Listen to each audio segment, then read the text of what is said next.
اللہ نے قرآن مجید کے اندر بھی بیان کیا ہے۔ اللہ تعالیٰ فرماتے ہیں الم نجعل لہ عینین ولسانا وشفتین، کیا میں نے تم کو دو آنکھیں، ایک زبان اور دو ہونٹ عطا نہیں کیے؟ زبان ایک اللہ کی بہت بڑی نعمت ہے۔ دنیا کے اندر اپنے پیغام کو دوسرے تک پہنچانے کے لیے، ڈیلیور کرنے کے لیے سب سے جو زیادہ استعمال ہونے والی چیز ہے وہ زبان ہے، اور اس زبان کی وجہ سے ہی بہت سے لوگ جنت میں جائیں گے، اس نعمت کی وجہ سے ہی بہت سے لوگ جہنم میں جائیں گے۔ یہ ایک زبان کا لوتھڑا ہے، اس زبان کی وجہ سے جنت اور جہنم کے فیصلے ہونے ہیں۔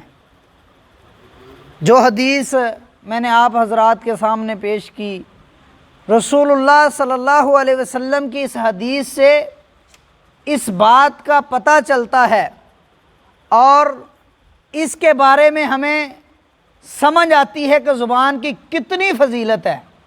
اللہ تعالیٰ قرآن مجید کے اندر بھی اس کے بارے میں فرماتے ہیں کہ ما یلفظ من قول الا لدیہ رقیب عتید، تمہاری زبان سے ابھی الفاظ بعد میں نکلتے ہیں، اور زبان کے الفاظ بعد میں پہلے کیا، اس کو لکھنے والے تیار بیٹھے ہیں، فوری لکھ لیا جاتا ہے، فوری۔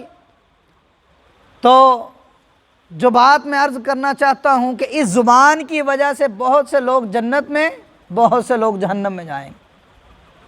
رسول اللہ صلی اللہ علیہ وسلم نے ارشاد فرمایا جو انسان مجھے یہ جو جبڑے ہیں ان کے درمیان چیز ایک زبان ہے، اس کی ضمانت ما بین لحییہ، جو ان دو جبڑوں کے درمیان زبان ہے اس کی جو مجھے ضمانت دیتا ہے، ما بین رجلیہ، اور جو ان دو ٹانگوں کے درمیان ہے شرمگاہ، اس کی ضمانت دیتا ہے۔ فرمایا اضمن لہ الجنہ، میں اس کو جنت کی بشارت دیتا ہوں۔ یہ رسول اللہ صلی اللہ علیہ وسلم نے فرمایا۔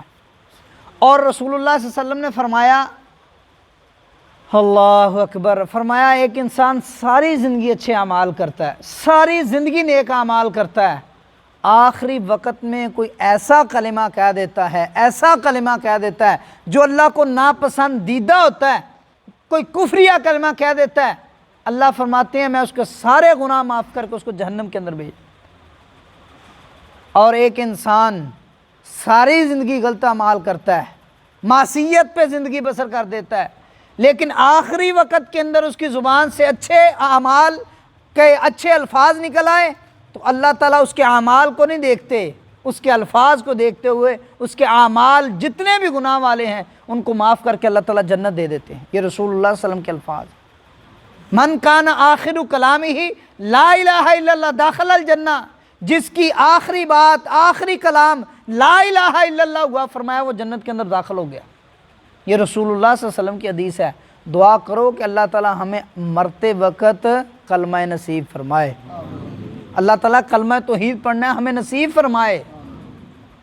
انشاءاللہ رسول اللہ صلی اللہ علیہ وسلم کی حدیث کے مطابق ہم انشاءاللہ جنت کے اندر ہوں گے۔ اللہ اکبر۔ یہ زبان جو ہے نا، اس کا معاشرے کے اندر بھی بہت کردار ہے، دینی اداروں کے اندر بھی بڑا کردار ہے، اور آخرت کے اندر بھی بڑا کردار ہے۔ ایک عربی کی کتاب ہے روضۃ العقلاء، اس کے اندر ایک واقعہ نقل کیا ہے کہ بادشاہ نے اپنے وزیر کو بھیجا کہ جاؤ یہ بکری لے جاؤ، اس کو ذبح کر کے اس سے جو سب سے کبھی دو چیزیں وہ لے کے آؤ۔ وہ گیا، اس نے ذبح کی، زبان اور دل لے کے آ گیا۔ پھر بادشاہ نے دوسری بکری دی، فرمایا اس کو ذبح کرو اور ذبح کر کے جو دو بہترین چیزیں وہ لے کے آؤ۔ تو وہ بہترین چیزیں لے کے آیا، پھر وہ زبان اور دل۔ بادشاہ نے کہا بھائی کیا مسئلہ ہے، پہلے بھی زبان اور دل لے کے آیا، جب میں نے کہا کبھی چیزیں لے کے آ، اب میں نے کہا کہ سب سے بہترین چیزیں لے کے آ، تو اب بھی تو زبان اور دل لے کے آیا۔ وزیر کہتا ہے بادشاہ صاحب اگر زبان اور دل ٹھیک ہو جائے تو ہر چیز ٹھیک ہو جاتی ہے، اور اگر زبان اور دل خراب ہو جائے تو ہر چیز خراب ہو جاتی ہے۔ رسول اللہ صلی اللہ علیہ وسلم نے بھی ارشاد فرمایا کہ صبح کا وقت ہوتا ہے، جسم سے یہ زبان التجا کرتی ہے کہ تو ٹھیک رہنا، اگر تو ٹھیک رہے گی تو میں بھی ٹھیک رہوں گا۔ ہر ایک جوڑ، ہر ایک جسم کا حصہ دعا کرتا ہے، التجا کرتا ہے زبان سے، کہتا ہے اگر تو ٹھیک رہی تو میں ٹھیک رہوں گا، اگر تو ٹھیک نہ رہی تو ہم بھی ٹھیک نہیں رہ سکتے۔ تو میرے محترم بھائیوں، یہ زبان ہے جس کی وجہ سے معاشرے برباد ہو گئے، گھر برباد ہو گئے، مساجد برباد ہو گئیں، مسلک برباد ہو گئے، جماعتیں ٹوٹ گئیں اس زبان کی وجہ سے۔ اللہ کی قسم، یہ حقیقت ہے۔ طلاقوں کی نوبت تک معاملہ پہنچتا ہی تب ہے یہ زبان جب نہیں رکتی۔ ایک معاشرہ کیسے بگڑتا ہے؟ ایک باہر نکلا، اس نے اس کے بچے کو کوئی بات کہہ دی، اس نے آگے سے گالی نکال دی، بات تو صرف زبان سے ہوئی نا، ایک گالی کی۔ دوسرا نکلا، اس نے تھپڑ مار دیا، تیسرے نے فائر مارا، چلو جی پورا کا پورا علاقہ برباد ہو گیا ایک گالی کی وجہ سے۔ ایک نے ادھر سے اٹھا، ادھر جا کے چگلی کی، بس اتنی سی بات تھی، دونوں بھائیوں کے درمیان تفرقہ ڈال دیا، وہ ساری زندگی ایک دوسرے کے بارے دل صاف نہیں ہوتا۔ تو میرے محترم بھائیوں، اس زبان کی حفاظت کر لو۔ اللہ کے نبی نے جنت کی بشارت دی ہے، زبان کی حفاظت کرو، کہ ایسا نہ ہو کہ اس زبان سے ہر وقت معصیت ہی نکلتی رہے، اللہ کی نافرمانی ہی نکلتی رہے اور اسی حالت میں موت آ جائے۔ زبان کو ہمیشہ استعمال کرتے وقت سوچو کہ کیا کہنا ہے۔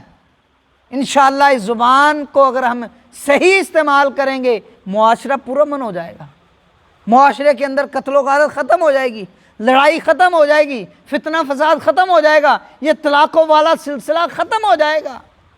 آج عدالت کے اندر جا کے دیکھو، سب سے زیادہ کیس اس طلاق اور خلع کے آتے ہیں، اور دوسرے کیس بہت کم ہیں، پہلا سب سے زیادہ یہ کیس ہے۔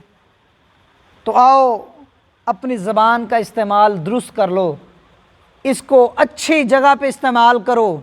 سب سے بہترین اس کا استعمال وہ ہے ذکر اللہ، وہ اللہ کا ذکر ہے۔ سب سے بہترین استعمال زبان کا وہ اللہ کا ذکر ہے، ہر وقت اللہ کا ذکر کرو۔ اللہ کے نبی کریم صلی اللہ علیہ وسلم سے صحابی رسول سوال کرتے ہیں، اللہ کے نبی بہت اعمال ہو گئے، اسلام کے اعمال بڑھ گئے، میں کمزور ہو گیا، بوڑھا ہو گیا ہوں، میں ان کو مکمل نہیں کر سکتا، فرائض نہیں، نوافل بہت تھے، فرائض تو کرنے ہی کرنے ہیں۔ اللہ اکبر، اللہ کے نبی مجھے بتاؤ میں کیا کروں؟ فرمایا تمہارے لیے کامیابی یہ ہے کہ ہر وقت تیری زبان رطبا من ذکر اللہ، اللہ کے ذکر سے تر رہنی چاہیے۔ ہر وقت اپنی زبان کو اللہ کے ذکر کے اندر گزاریں، سبحان اللہ والحمدللہ لا الہ الا اللہ واللہ اکبر۔ اور اللہ کی قسم، سب سے بڑا عمل وہ ذکر ہے۔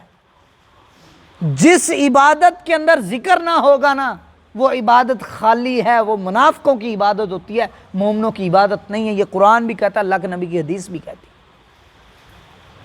فرمایا جو اللہ کے نبی کریم صلی اللہ علیہ وسلم کی حدیث ہے کہ بیٹھا رہتا ہے، عصر کی نماز کا وقت گزر جاتا ہے، سورج غروب ہونے لگتا ہے، جلدی جلدی آ کے ٹھونگے لگاتا ہے، لا یذکرون فیہا، وہ اس نماز کے اندر ذکر نہیں کرتے، الا قلیلا، بہت تھوڑا کرتے ہیں۔ فرمایا یہ کس کی نماز ہے؟ یہ منافق کی نماز ہے۔ ذکر جس نماز کے اندر، جس عبادت کے اندر ہے، وہ عبادت قابل قبول ہے۔ اور وہ کوئی بھی ذکر ہے، اللہ کے جہاد بھی ہے، جہاد بھی ایسا عمل ہے جو سب سے افضل ہے، لیکن اگر اس کے اندر بھی ذکر نہیں ہے تو فضول ہے، اس کی کوئی حیثیت نہیں ہے۔ قرآن کہتا ہے، فرمایا اذا لقیتم فئۃ، جب تم کسی گروہ کو ملو تو کیا کرو؟ فاثبتوا، ڈٹ جاؤ، واذکروا اللہ کثیرا، اور بہت زیادہ اللہ کا ذکر کرو جہاد کے میدان کے اندر۔ تو زبان سے ہم نے انشاءاللہ جو بہترین عمل وہ ذکر ہے، اس کو کرنا ہے۔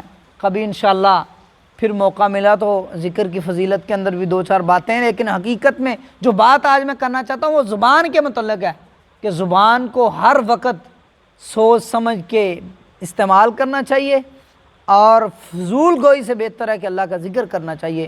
اللہ سے دعا ہے کہ اللہ تعالی ہمیں اپنی زبان کی حفاظت کرنے کی توفیق عطا فرمائے۔ جزاکم اللہ خیر و احسن الجزاء فی الدنیا والآخرہ۔